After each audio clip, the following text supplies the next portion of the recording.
girl Francine. Today is Saturday, which means to say that Saturday when we say what we need to say and get it all out. So, today, we are talking about a very pertinent subject to what's going on right now. We are talking about defunding the police. What does that mean? What would it look like? How would it happen? I have been really big on this for a while, actually. Because when I found out how much the police actually gets in the budget, I'm like, okay, let me be very blunt.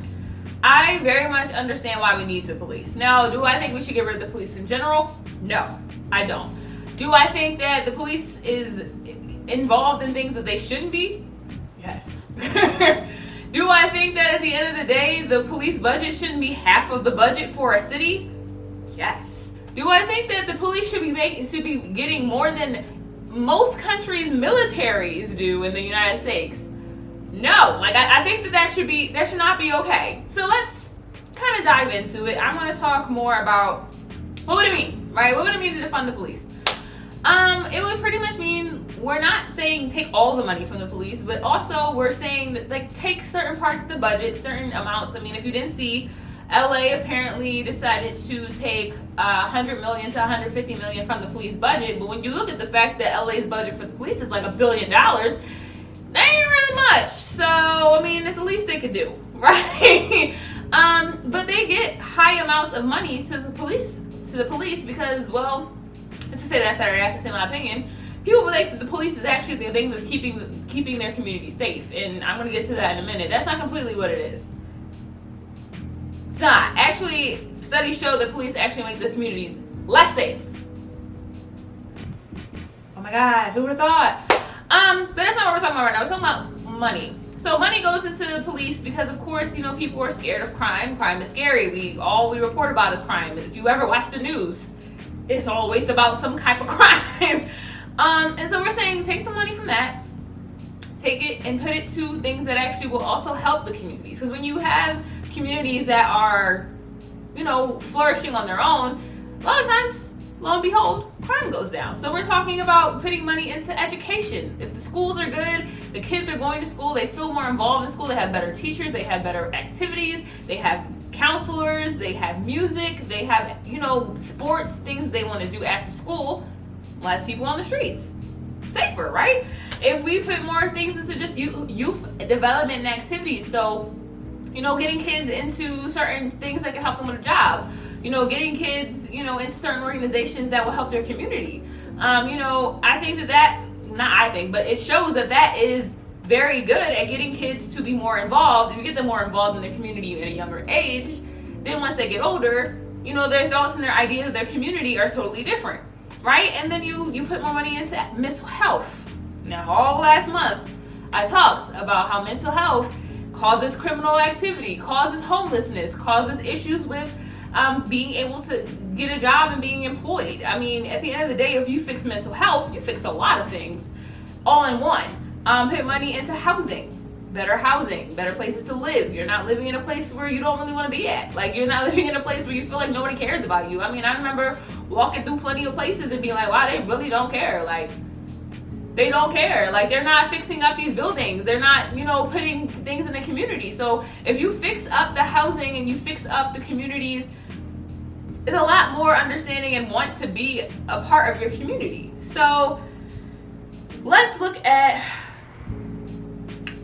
do we need cops for everything? Like, that's the question that I think that a lot of people don't understand. We don't. But some of the things that cops go to as a 911 call, they should not be going to because they either make it worse or they don't help. I remember I took a NAMI course, and one of the things they taught us about was the warn line. Now, the warn line is essentially if you see someone having a mental episode, if you see someone having having some type of mental episode, you call the warn line instead of calling 911, and they send out a professional to go out there and de-escalate the situation.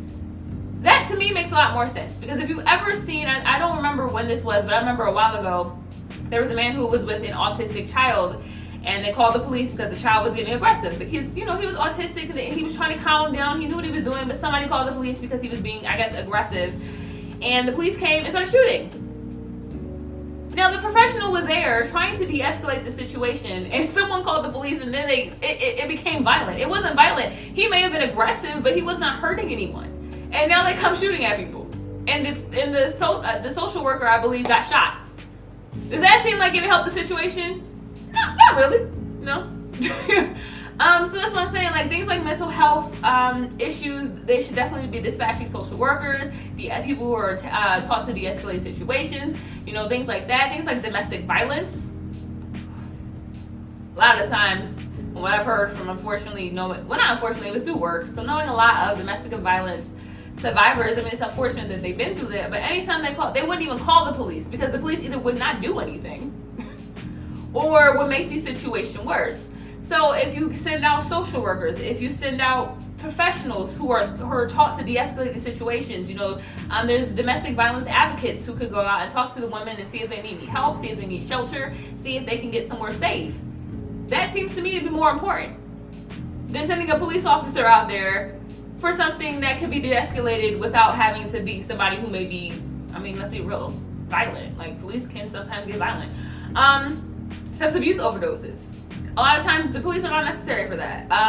You can send out a healthcare official and you don't have to send out the police. That makes perfect sense to me. Homeless. If you see a homeless person, if you see somebody who's, you know, out on the streets late at night by themselves and you want to call someone to get them some help, don't call the police. Because that's not going to help either.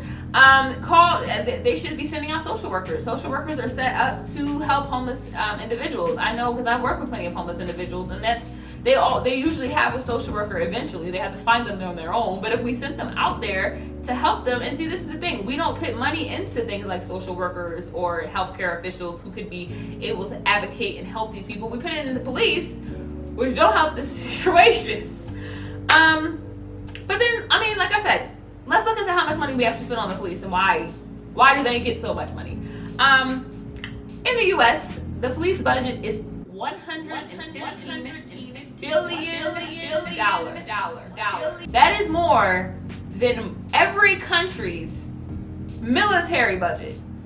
Now, I don't know about you, but I really don't think that we should be putting our tax-paying dollars that much into the police when we still have rampant amounts of crime and also have them killing people. I mean, just talking from experience. Now, like I said, in LA, the proposed budget for the police is $1 billion.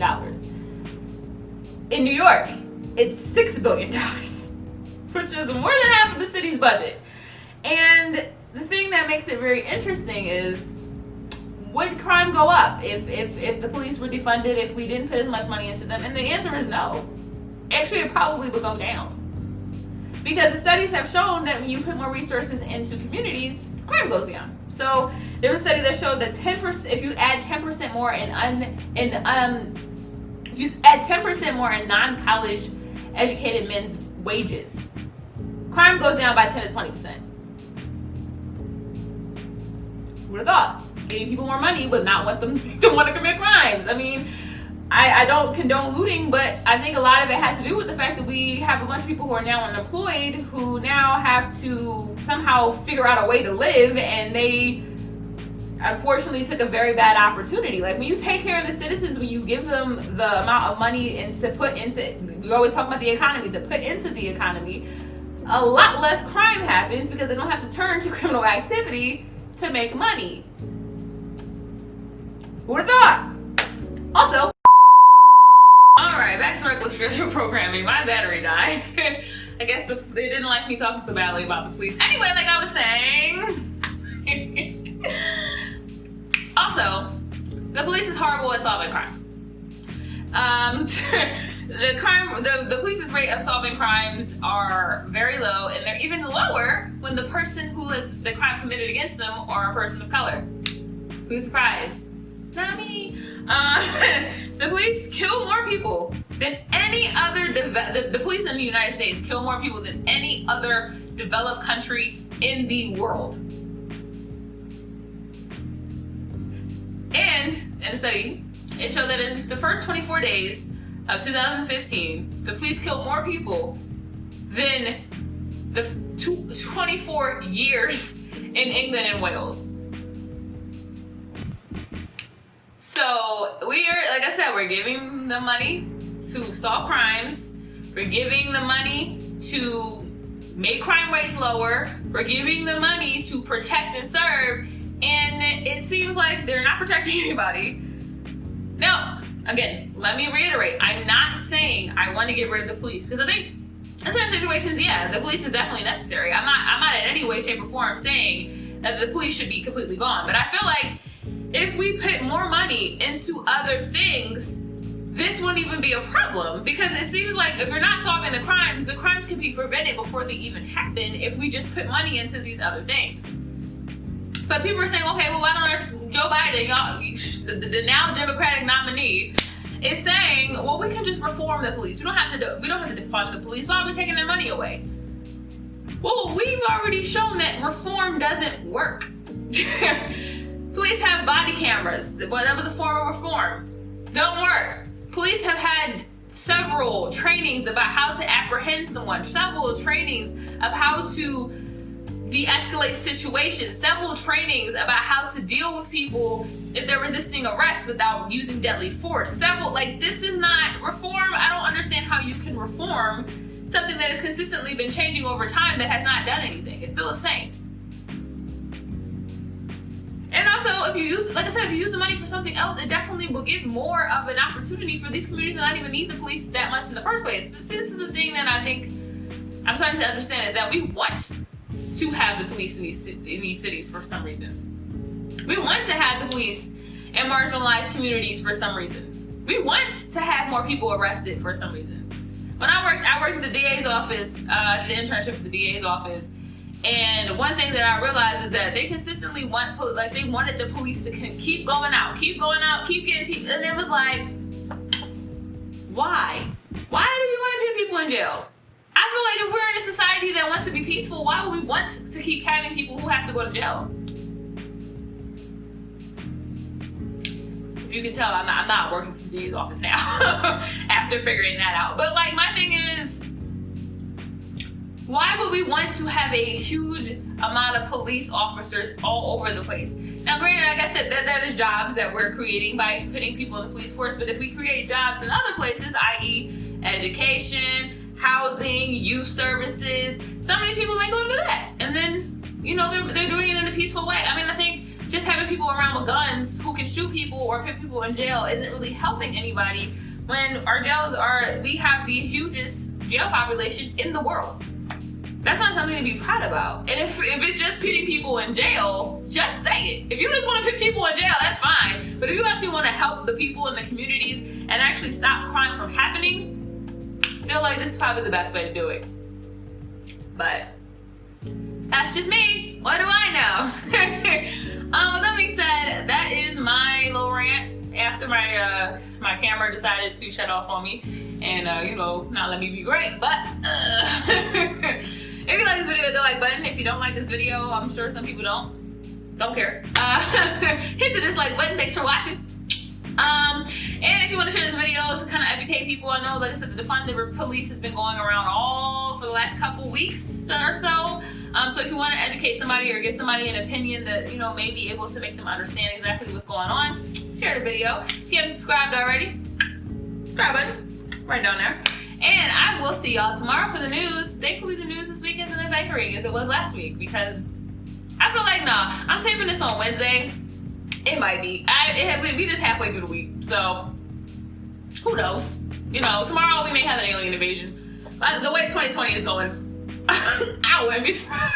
So with that being said, I'll see y'all tomorrow.